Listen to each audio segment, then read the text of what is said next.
First thought was, well, I have to take care of my girls. I had 2 girls who were still in school. One was in elementary school, the other one, I think, had just started high school.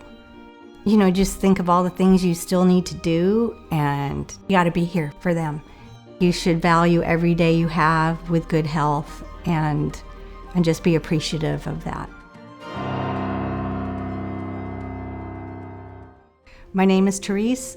I live in San Diego County, and I was diagnosed with CLL in 2011. Well, you're in shock, of course, you're stunned.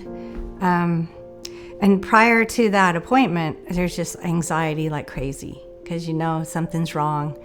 You know it's not good.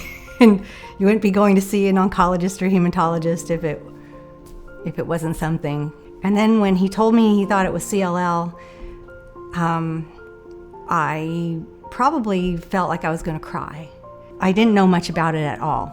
And I just started learning that it was a disease where your lymphocytes are cancerous and they just start growing. The cancer starts growing, and it could be very slow growing. I only chose to tell the family members and my friends that I felt would be able to handle the news well. It was probably the hardest to tell my sister, I think. And she was a good support. I think if you don't have somebody you can talk to about your problems and things, if you don't have a person, that'd be very difficult. Me personally, I would probably explode with stress. She's just been my sounding board for everything that goes on in my life. This was 7 years after my diagnosis. I was in this watch and wait period. When it was time to treat, I was offered the chemoimmunotherapy because my markers informed my doctor that it would probably work very well for me. But I didn't want to take it. I felt like the safety risks were too high. So I just told him I'm not going to do FCR.